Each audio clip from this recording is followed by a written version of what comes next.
Hello guys, welcome to the channel. Okay, ಆಗಲೇ ತಮಿಳಲ್ಲಿ ನೋಡಿರ್ತೀರ, ಟಾಪ್ ಕೋರ್ಸ್ ಫಾರ್ ಇಂಜಿನಿಯರಿಂಗ್. ಈಗ ಮಾರ್ಕೆಟಲ್ಲಿ ಡಿಮ್ಯಾಂಡ್ ಇರೋ ಕೋರ್ಸ್ನ ನಾನು ಆರ್ಡರ್ ವೈಸ್ ಹೇಳ್ತಾ ಹೋಗ್ತೀನಿ. ಸ್ವಲ್ಪ ಇನ್ಫಾರ್ಮೇಷನ್ ಕೊಡ್ಕೊಂಡು ಡೀಪಾಗಿ ಏನು ಹೋಗೋದಿಲ್ಲ, ನಿಮಗೆ ಪ್ಲ್ಯಾನಿಂಗ್ ಬರೋ ರೀತಿ ಹೇಳ್ತಾ ಹೋಗ್ತೀನಿ, ಆಯಿತಾ.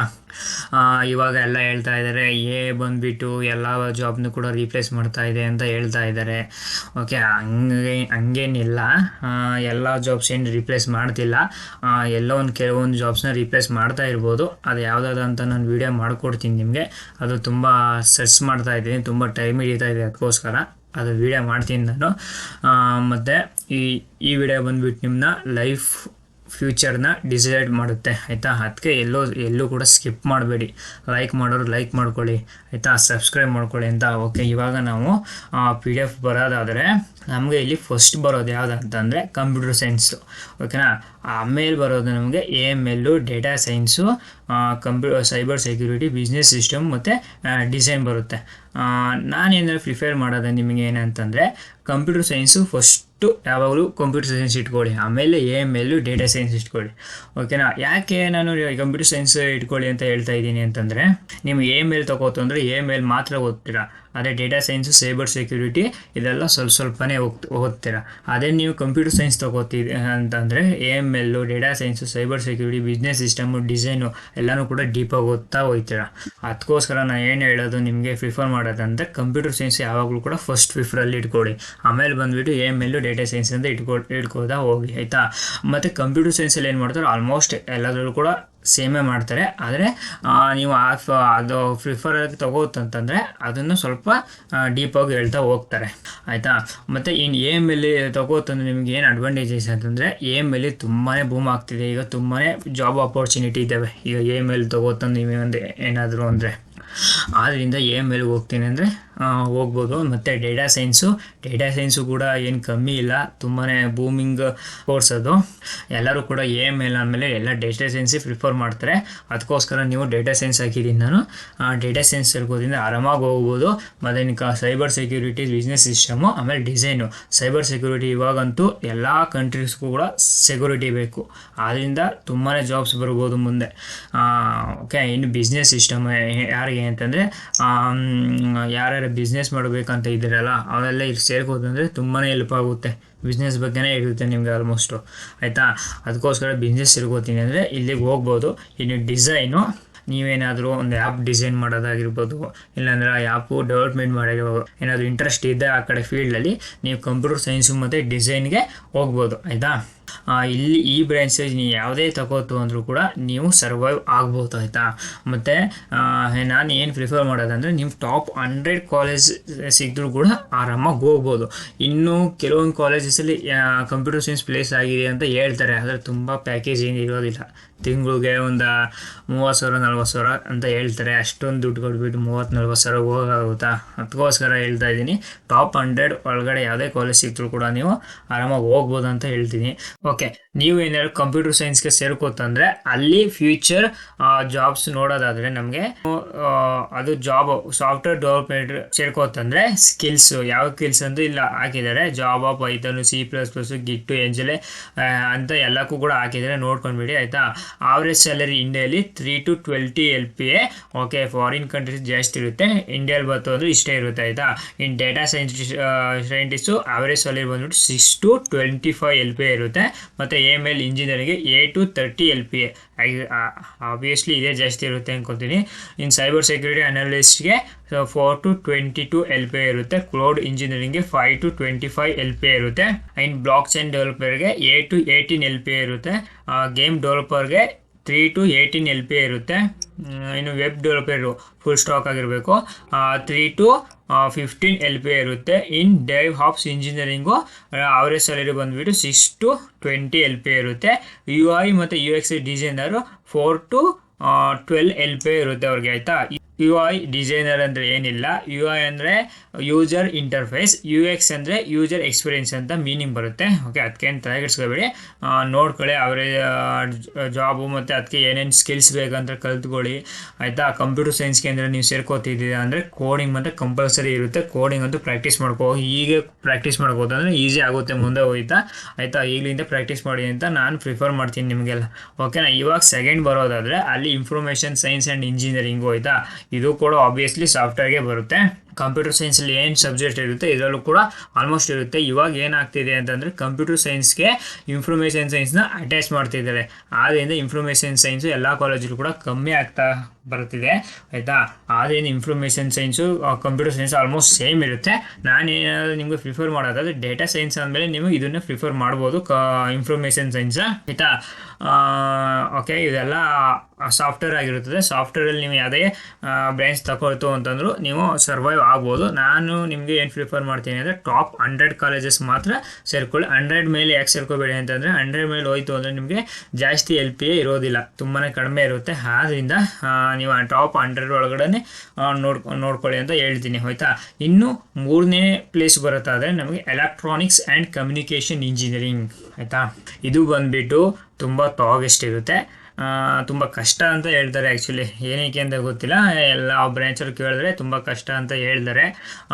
ಎಲೆಕ್ಟ್ರಿಕ್ ಮತ್ತು ಎಲೆಕ್ಟ್ರಾನಿಕ್ ಇಂಜಿನಿಯರಿಂಗ್ ಇದು ತುಂಬಾ ಕಷ್ಟ ಇದೆ. 8 ಬೆಂಚಸ್ಸು ಕೂಡ ಆಲ್ಮೋಸ್ಟ್ ಸೇಮ್ ಇರುತ್ತೆ. ಅದು ಏನು ಡಿಫ್ರೆನ್ಸ್ ಅಂತಂದರೆ ಎಲೆಕ್ಟ್ರಾನಿಕ್ ಆ್ಯಂಡ್ ಕಮ್ಯುನಿಕೇಷನ್ ಇಂಜಿನಿಯರಿಂಗ್ ನಿಮಗೆ ಆ ಸಾಫ್ಟ್ವೇರ್ ಇರುತ್ತೆ, ಅದು ಎಲೆಕ್ಟ್ರಾನಿಕ್ ಆ್ಯಂಡ್ ಎಲೆಕ್ಟ್ರಾನಿಕ್ನಲ್ಲಿ ಬರೀ ಹಾರ್ಡ್ವೇರ್ ಇರುತ್ತೆ, ಸಾಫ್ಟ್ವೇರ್ ಇರೋದಿಲ್ಲ.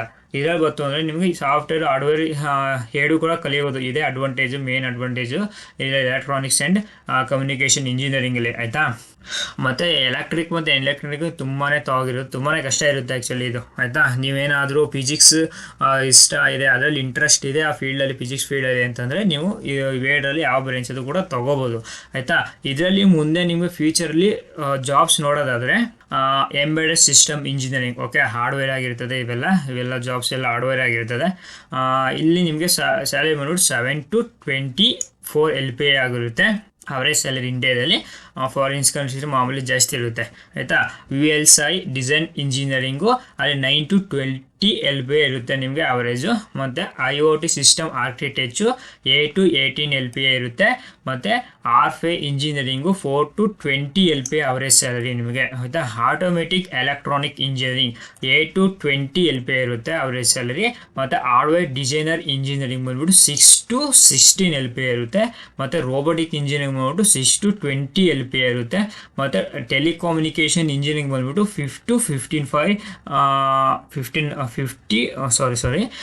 ಟೆಲಿಕಾಮ್ ಇಂಜಿನಿಯರಿಂಗ್ ಬಂದ್ಬಿಟ್ಟು 5 to 15 LPA ಅವರೇಜ್ ಸ್ಯಾಲರಿ ಇರುತ್ತೆ. ಮತ್ತು ಸಿಗ್ನಲ್ ಪ್ರೊಸೆಸಿಂಗ್ ಇಂಜಿನಿಯರಿಂಗ್ ಬಂದ್ಬಿಟ್ಟು 5 to 18 LPA ಇರುತ್ತೆ. ಮತ್ತು ಮೆಡಿಕಲ್ ಎಲೆಕ್ಟ್ರಾನಿಕ್ ಇಂಜಿನಿಯರಿಂಗ್ ಬಂದ್ಬಿಟ್ಟು 6 to 14 LPA ಇರುತ್ತೆ ಆಯಿತಾ. ಇಷ್ಟು ನಿಮಗೆ ಜಾಬ್ ಆಪರ್ಚುನಿಟಿ EC ಮತ್ತು ಎಲೆಕ್ಟ್ರಿಕಲ್ ತಗೋತಂದರೆ ಇಷ್ಟು ಜಾಬ್ ಆಪರ್ಚುನಿಟಿ ಇರುತ್ತೆ. ಮತ್ತು ಅವೆರಡು ಬ್ರಾಂಚಸ್ ತಗೋತಂದರೆ ಕಂಪಲ್ಸರಿ ನೀವು ತುಂಬ ಹಾರ್ಡ್ ವರ್ಕ್ ಮಾಡಬೇಕಾಗಿರುತ್ತೆ. ಆ್ಯಕ್ಚುಲಿ ನಮ್ಮ ಕಾಲೇಜಲ್ಲಿ ಬಂದುಬಿಟ್ಟು ಈ 2 ಬ್ರಾಂಚಸ್ಗೂ ಕೂಡ ಒಂದು ಪ್ರಾಜೆಕ್ಟ್ ಮಾಡಿಸಿದ್ದಾರೆ. ಓಕೆ, ಫಸ್ಟ್ ಸೆಮಲ್ಲಿ ಸೆಕೆಂಡ್ ಸೆಮಲ್ಲಿ ಪ್ರಾಜೆಕ್ಟ್ ಮಾಡಿಸಿದ್ದಾರೆ ಇವ್ರಿಗೆ. ನಾವ್ಯಾವುದು ಪ್ರಾಜೆಕ್ಟ್ ಮಾಡಲಿಲ್ಲ, ಆದರೆ ಇವು 2 ಬ್ರಾಂಚಸ್ಸು ಕೂಡ ಪ್ರಾಜೆಕ್ಟ್ ಮಾಡಿದ್ದಾರೆ ಸೆಕೆಂಡ್ ಸೆಮ್ಮಲ್ಲಿ.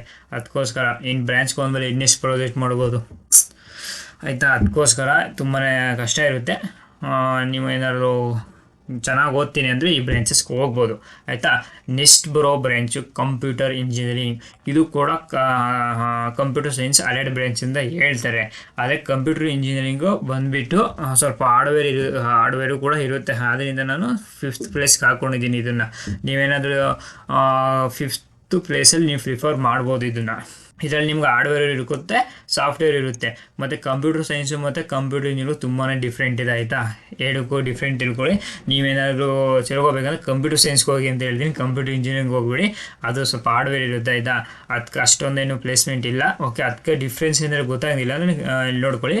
ಕಂಪ್ಯೂಟರ್ ಸೈನ್ಸಲ್ಲಿ ನೀವು ಏನೇನು ಓದ್ತೀರಾ ಅಂತ ನೋಡೋದಾದರೆ ಅಲ್ಲಿ ನೀವು ಹಾರ್ಡ್ವೇರ್ ಸಿಸ್ಟಮ್ಸ್ ಓದ್ತೀರಾ. ಹಾರ್ಡ್ವೇರ್ ಸಿಸ್ಟಮ್ಸ್ ಅಂದರೆ ಅಲ್ಲ ಅದು ಆಯಿತಾ. ಹಾರ್ಡ್ವೇರ್ ಸಿಸ್ಟಮ್ಸ್ ಅಂತ ಬಂದ್ಬಿಟ್ಟು ಕಂಪ್ಯೂಟರು, ಸಿ ಪಿ ಯು ಮತ್ತು ಮಾನಿಟರ್, ಅದನ್ನೇ ನಾವು ಹಾರ್ಡ್ವೇರ್ ಸಿಸ್ಟಮ್ ಅಂತೀವಿ. ಅದ್ರ ಬಗ್ಗೆ ನೀವು ತಿಳ್ಕೊಳ್ಳೇಬೇಕಲ್ವಾ. ನೀವೇನಾದ್ರು ಕೋಡಿಂಗ್ ಗೀಡಿಂಗ್ ಮಾಡಬೇಕಂದ್ರೆ ಅದ್ರ ಬಗ್ಗೆ ಓದ್ತೀರಾ, ಸಾಫ್ಟ್ವೇರ್ ಸಿಸ್ಟಮ್ಸ್ ಓದ್ತೀರಾ, ಕಂಪ್ಯೂಟರ್ ಥಿಯರಿ ಓದ್ತೀರಾ, ಸೈಂಟಿಫಿಕ್ ಕಂಪ್ಯೂಟಿಂಗ್ ಓದ್ತೀರಾ. ಓಕೆ, ಕಂಪ್ಯೂಟರ್ ಇಂಜಿನಿಯರಿಂಗ್ ಬಂದ್ಬಿಟ್ಟು ಸೈಬರ್ ಸೆಕ್ಯೂರಿಟಿ ಓದ್ತೀರಾ, ಡಿಸೈನ್ ಆಟೋಮೇಷನ್ ಓದ್ತೀರಾ, ನೆಟ್ವರ್ಕಿಂಗ್ ಓದ್ತೀರಾ, ಮೆಷಿನ್ ಇಂಟೆಲಿಜೆನ್ಸ್ ಓದ್ತೀರಾ, ಬಯೋಮೆಡಿಕಲ್ ಓದ್ತೀರಾ. ನೋಡಿ ಇವತ್ತು ಹಾರ್ಡ್ವೇರು, ಎಂಬೆಡೆಡ್ ಸಿಸ್ಟಮ್ ಓದ್ತೀರಾ ಮತ್ತು ಕಂಪ್ಯೂಟರ್ ಸಾಫ್ಟ್ವೇರ್ ಓದ್ತೀರಾ. ಓಕೆನಾ. ನೋಡಿ ಇದರಲ್ಲಿ ಇವು 4 ತುಂಬಾ ಕಲಿತೀರಾ ನೀವು. ಅದೇ ಕಂಪ್ಯೂಟರ್ ಇಂಜಿನಿಯರಿಂಗ್ ಎಷ್ಟಿದೆ ಆಯಿತಾ. ತುಂಬಾ ಕಷ್ಟ ಇರುತ್ತೆ ಕಂಪ್ಯೂಟರ್ ಇಂಜಿನಿಯರಿಂಗ್, ಅಷ್ಟೊಂದು ಈಸಿ ಇರಲ್ಲ. ಈಸಿಗಳಂಗೆ ಕಷ್ಟ ಇರುತ್ತೆ ಅನಿಸುತ್ತೆ ಕಂಪ್ಯೂಟರ್ ಇಂಜಿನಿಯರಿಂಗು. ನೀವು ಏನಾರ ಫಿಫರ್ ಏನು ಮಾಡ್ತೀನಿ ಅಂದರೆ ಕಂಪ್ಯೂಟರ್ ಸೈನ್ಸ್ಗೆ ಹೋಗಿ, ಏನಾದ್ರು ಸಿಗ್ನಿಲ್ಲ ಇಲ್ಲ ಅಂತಂದರೆ ನೀವು ಕಂಪ್ಯೂಟರ್ ಇಂಜಿನಿಯರಿಂಗ್ ಹೋಗ್ಬೋದಾಗ ಆಯಿತಾ. ಇದರಲ್ಲಿ ನಮಗೆ 6th ಪ್ಲೇಸ್ ಬರೋದು chemical engineering. Okay, chemical engineering ಸ್ವಲ್ಪ ಡಿಮ್ಯಾಂಡ್ ಇದೆ. ಮೆಕ್ಯಾನಿಕ್ಕು ಸಿವಿಲ್ಗೆ ಹೋಸ್ಕೋತು ಅಂದರೆ ಡಿಮ್ಯಾಂಡ್ ಇದೆ. ನೀವೇನಾದರೂ ಕೆಮಿಕಲ್ ಇಂಜಿನಿಯರಿಂಗ್ ಸೇರ್ಕೋತು ಅಂದರೆ ಈಗ ಓಪನ್ ಆಗಿರೋ ಕಾಲೇಜ್ ಸಿಗೋದಿಲ್ಲ, ಆಬ್ವಿಯಸ್ ಟಾಪ್ ಕಾಲೇಜ್ಗೆ ಹೋಗಬೇಕಾಗುತ್ತೆ. ಓಕೆನಾ. Chemical engineering, petroleum engineering, nuclear engineering, ಇದೆಲ್ಲ ನೀವು ಸೇರ್ಕೋಬೇಕಂದ್ರೆ IITs ನಾನು ಪ್ರಿಫರ್ ಮಾಡ್ತೀನಿ. IT ಕಾಲೇಜಲ್ಲಿ ಇರುತ್ತೆ, ಅಲ್ಲಿ ಸೇರ್ಕೊಳ್ಳಿ. ಮತ್ತು ಈ ಫೀಲ್ಡಲ್ಲಿ ಬಂದುಬಿಟ್ಟು ನಿಮಗೆ ಕಾಂಪಿಟೇಷನ್ ಅದು ತುಂಬ ಕಡಿಮೆ ಇರುತ್ತೆ, ಅದರಿಂದ ಜಾಬು ಆಗುತ್ತೆ ಆಯಿತಾ. ಹೌದು, ಡಿಮ್ಯಾಂಡ್ ಇಲ್ಲದೇ ಇರ್ಬೋದು, ಆದರೆ ಕಾಂಪಿಟೇಷನ್ನು ಹಂಗೆ ತುಂಬಾ ಕಮ್ಮಿ ಇದೆ ಆಯಿತಾ. ಕೆಮಿಕಲ್ ಇಂಜಿನಿಯರಿಂಗು ಮೆಕ್ಯಾನಿಕಲ್ ಇಂಜಿನಿಯರಿಂಗ್ ಹೋಲಿಸ್ಕೋತು ಅಂದರೆ ತುಂಬಾ ಜಾಬ್ ಆಪರ್ಚುನಿಟಿ ಇರುತ್ತೆ ಅಂತ ಇಲ್ಲಿ ಹಾಕಿದ್ದೀನಿ ಆಯಿತಾ. ಓಕೆ, ಈಗ ನಾವು ಮೆಕ್ಯಾನಿಕಲ್ ಇಂಜಿನಿಯರಿಂಗ್ ಬಂದ್ಬಿಡೋದ. ಮೆಕ್ಯಾನಿಕಲ್ ಇಂಜಿನಿಯರಿಂಗು ಸ್ವಲ್ಪ ಕಷ್ಟ ಇರುತ್ತೆ, ಯಾಕಂದರೆ ಕ್ಯಾಡ್ ಕಲಿಬೇಕಾಗಿರುತ್ತೆ ಅಲ್ಲಿ ಆಯಿತಾ. ನಾವು ಫಸ್ಟ್ ಸೆಮ್ಮಲ್ಲಿ ಕ್ಯಾಡು ತುಂಬಾ ಕಷ್ಟ ಅನಿಸ್ತು.